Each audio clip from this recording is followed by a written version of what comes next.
नमस्कार। जय जय राम, जय सिया राम, जय हो बागेश्वर धाम सरकार, जय हो हनुमान जी महाराज। मेरे प्यारे सभी दर्शकों, मैं आपसे कहना चाहता हूं कि अगर कलेजा है, अगर दम है ना, तो नवरात्र के किसी भी दिन इन पौधों को जड़ सहित उखाड़ करके लेकर चले आना। तत्काल उसी क्षण आपकी गरीबी खत्म हो जाएगी। बस सच्चे दिल श्रद्धा भाव से करिएगा। अगर आज की इस वीडियो में जो मैं बात बताऊंगा, जिन पेड़ पौधों के बारे में बात बताऊंगा, जिसको जड़ से तो उखाड़ने के बाद बताऊंगा, अगर आप उन पौधों को जान जाते कैसे प्रयोग करना, तो वास्तव में आपके जीवन से जन्मों जन्मों की दरिद्रता, गरीबी, कष्ट सब कुछ खत्म हो जाएंगे। और खास तरीके से यह जो नवरात्रि है ना, ये हल्की फुल्की नवरात्रि नहीं है।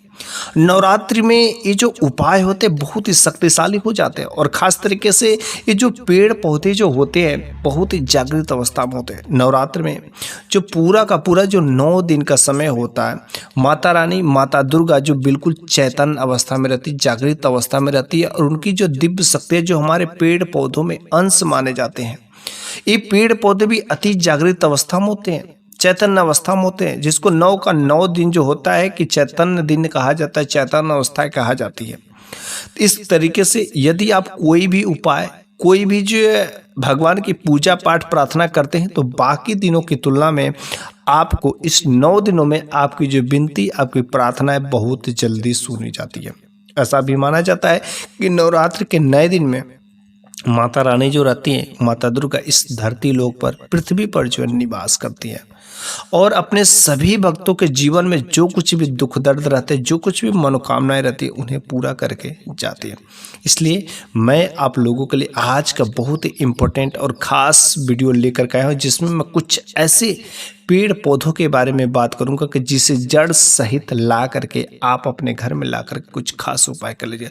मैंने जो बात कही ना, अगर दम है, कलेजा है तुझ में, तभी आप कर सकते हैं, वरना कुछ लोग तो इसे वैसे ही ढोट कमंडल मान करके, ढकोसला मानकर इसको स्किप कर दे। ठीक है यार, उनके जीवन में ऐसे ही आने दे, क्योंकि मैंने ऐसे कई सारे लोगों को देखा है जो लोग भगवान को नहीं मानते हैं, लेकिन एक बार कहीं ना कहीं ऐसा उनके साथ में पाला पड़ जाता है, उनके साथ में ऐसी घटनाएं घटित हो जाती है कि बस उन्हें मानना पड़ता है। तो भगवान है, अगर शैतान है तो भगवान भी है, अगर नकारात्मक शक्तियां हैं तो पॉजिटिव शक्तियां भी हैं।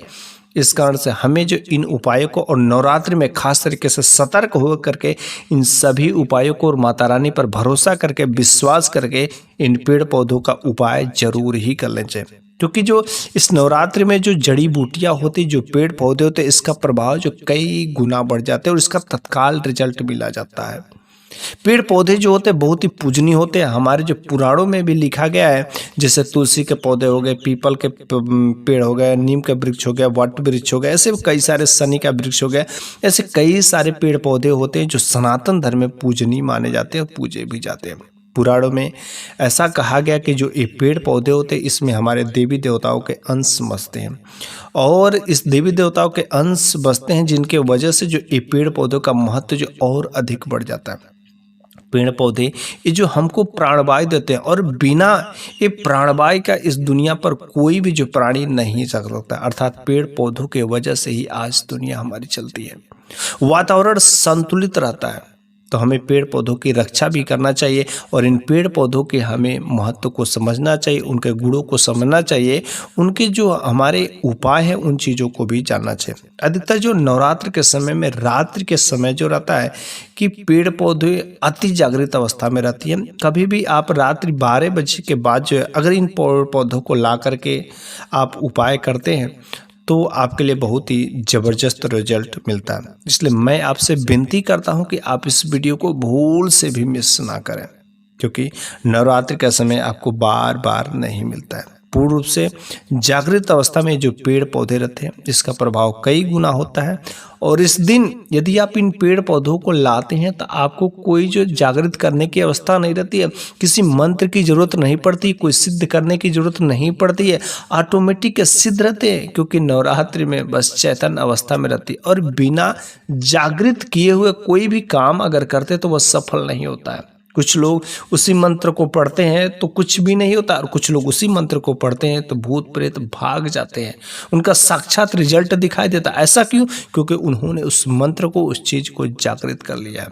आखिर तो चलिए अब हम लोग जान लेते हैं आखिर वे कौन से पौधे हैं जिसे अपने घर में बिना सोचे समझे अवश्य ही इस नवरात्रि में लाना ही चाहिए। अगर आप माता रानी के सच्चे भक्त हैं तो कमेंट बॉक्स में जय माता दी जरूर लिखिएगा, और अभी तक हमारे वीडियो को आपने लाइक नहीं किया हो तो लाइक जरूर कर दें। पहला नंबर का वह जो पौधा है जिसका नाम बहुत ही सुंदर दैवी है, जिसको बोलते हैं सहदेवी का पौधा। जी हाँ, आपको नाम से ही पता चला, सहदेवी, सह मतलब सात देवी, मतलब सभी देवियों का साथ इस पौधे में होता है। इसमें जो साक्षात जो है माता रानी के इसमें दैवी शक्तियाँ होती है, सभी देवी देवताओं की कृपा इसके ऊपर रहता है। इसका प्रभाव जो बहुत तेज़ी से काम करता है। अगर आप इसका उपाय करते हैं, इसको जड़ से उखाड़ करके ला करके अगर आप इसका उपाय करते हैं कि जैसा मैं बताऊंगा आगे, आपके जीवन में कभी कोई कष्ट नहीं आ सकते। तंत्र बाधा अगर कोई आपका दुश्मन है, चाहे कोई आपके ऊपर करना चाहता है, तो वह बिल्कुल ही ऐसा नहीं होगा। भौतिक सुखों की प्राप्ति होगी, जो भी आप अपने जीवन में पाना चाहते हैं वो जो है आपको हर चीज़ें मिल जाएंगी। अगर आप गांव में रहते हैं तो गांव में तो बड़ी ही आसानी से खेत के मेड़ों पर, रोड के किनारे आपको बड़ी ही आसानी से मिल जाते हैं। लेकिन अगर आप शहर में रहते हैं तो शहर वालों के लिए भी एक कोई बहुत बड़ी मुश्किल चीज़ नहीं है। जहाँ पर बंजर ज़मीन होगी वहाँ पर मिल जाएगी। तो इसलिए आप इस पेड़ को, इस पौधे को अच्छे से पहचान लीजिए। कहीं भी अगर आपको नज़र आ ही जाएगा, नहर है, बंजर जमीन है, नदी के किनारे है, बागीचा है, आप वहाँ पर जाइए, बड़े आसानी से मिल जाते हैं।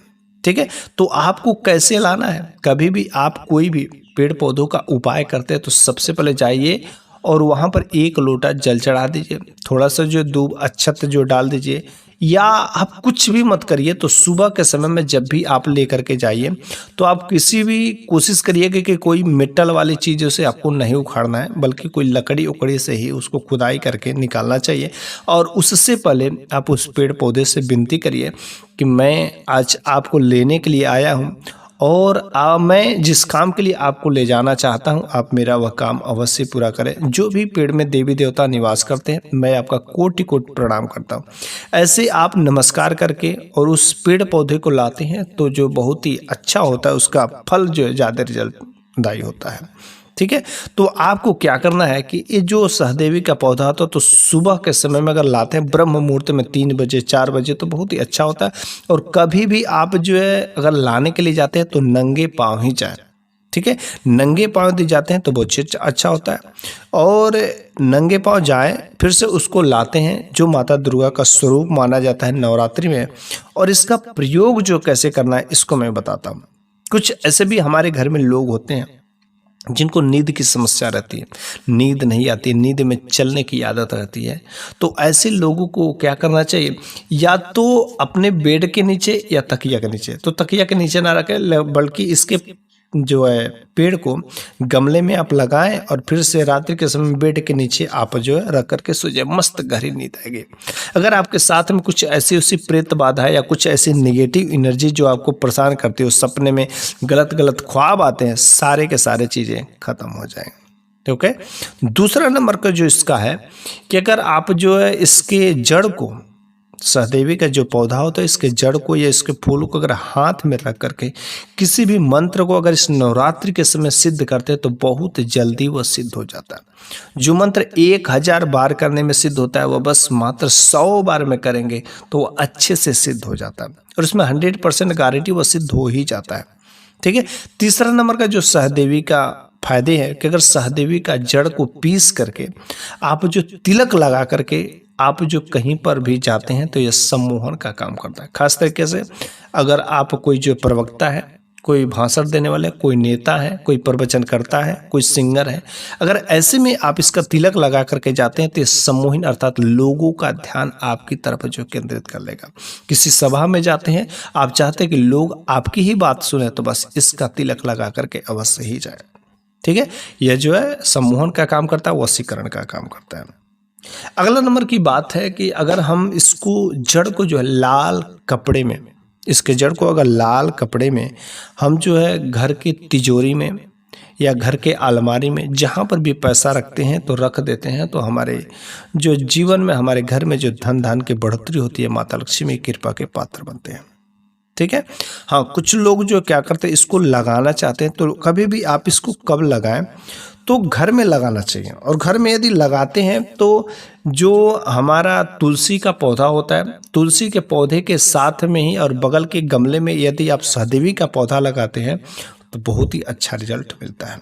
ठीक है, रात्रि में ही आपको कभी भी जो है, जो 9 दिनों का समय होता है और सुबह ब्रह्म मुहूर्त के समय ही यदि आप लाते हैं, खास तरीके से रात्रि 12 बजे के बाद किसी भी दिन ला करके, नंगे पर ला करके यदि आप इसका उपाय करते हैं तो आपके जीवन में अच्छा खासा प्रभाव दिखाई देने को मिलता है। रह गई बात एक और आखिरी जो है, ऐसा वेद शास्त्रों में भी कहा गया और ऋषि महात्मा लोग कहते हैं, अगर सहदेवी के जड़ को मुंह में रख करके, एक मंत्र होता है जो मैं कभी दूसरी वीडियो में मैं डिस्कस कर लूँगा, तो उस मंत्र को अगर आप सिद्ध करके कोई भी अलौकिक शक्ति को देखना चाहते हैं, जैसे भूत प्रेत हो गए, कोई आपके घर के देवी देवता है, किसी भी जो आत्मा को, किसी भी जो अलौकिक शक्ति है जो हमारे नंगे आंखों से नहीं दिखाई देती है, तो आप उसको जागृत करने के बाद जो आप अपने मुख में रख करके आप जो इन अलौकिक शक्तियों को, इन दिव्य शक्तियों को आप भली बात देख सकते हैं। तो बस ये रहे सहदेवी के उपाय। दूसरा नंबर का जो पौधा है वह है विष्णु कांता के नाम से जाना जाता है, जिसे बड़े ही प्यार से अपराजिता के नाम से जाना जाता है। वैसे देखा जाए तो अपराजिता 2 प्रकार के होते हैं, एक नीला कलर का होता है और सफेद प्रकार का, दोनों। और नाम से ही पता चला विष्णु कांता अर्थात भगवान विष्णु का निवास होता है। सृष्टि निर्माण के समय ब्रह्मा जी ने सबसे पहले इसी विष्णु कांता का ही जो है निर्माण किया था और भगवान विष्णु का निवास करने के साथ साथ अर्थात माता लक्ष्मी भी वहां पर निवास करती है। और दूसरा जो नाम है अपराजिता, इसके नाम से ही पता चलता है कि अपराजय मतलब आपको कभी हार का सामना नहीं करना पड़ेगा। अगर आपका कोई दुश्मन है, कोई शत्रु है, आपके साथ में दुश्मनी करता है, लड़ाई करना चाहता है, तो अगर आपके उनका उपाय कर लेते तो आपके जीवन में कभी भी हार नहीं हो सकती है। ज्ञानी लोगों ने इसके कई सारे अच्छे अच्छे नाम बताए, अच्छे अच्छे उपाय भी बताए। अगर आप जो है इस विष्णु कांता का जो जड़ होता है धुल करके अच्छे से मुख में रख करके यदि आप जो अपने शत्रु से, अपने दुश्मन से, सेना से लड़ने जाते हैं तो आपको कभी हार नहीं हो सकती।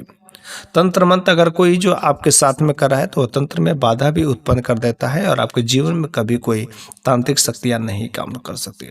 अगर हाथ में इसको बांध लेते हैं और बांध करके किसी भी मंत्र को सिद्ध करते हैं तो बहुत ही अच्छा रिजल्ट मिलता है और जल्द सिद्ध हो जाता है। हाँ, यह माता लक्ष्मी को अति प्रिय है, क्योंकि भगवान विष्णु जहाँ जो चीज़ें प्रिय रहेगा तो माता लक्ष्मी को भी प्रिय रहेगा। तो माता लक्ष्मी को ये अति प्रिय, जिसकी वजह से अगर नवरात्र में आप इसको ला करके घर में यदि लगाते हैं अपराजिता के पौधे को, तो यह पौधा साधारण तरीके से नहीं बल्कि बहुत ही अलौकिक दिव्य शक्तियाँ इसमें से निकलती है और एक अदृश्य ऐसी कुछ शक्ति निकलेगी जो आपके जीवन में बहुत ही अच्छा सकारात्मक रिजल्ट देगी और आपके जीवन में धन धान की जो कमी है वो सारे के सारे पैसों की कंगाली को भी धीरे धीरे दूर कर देती है।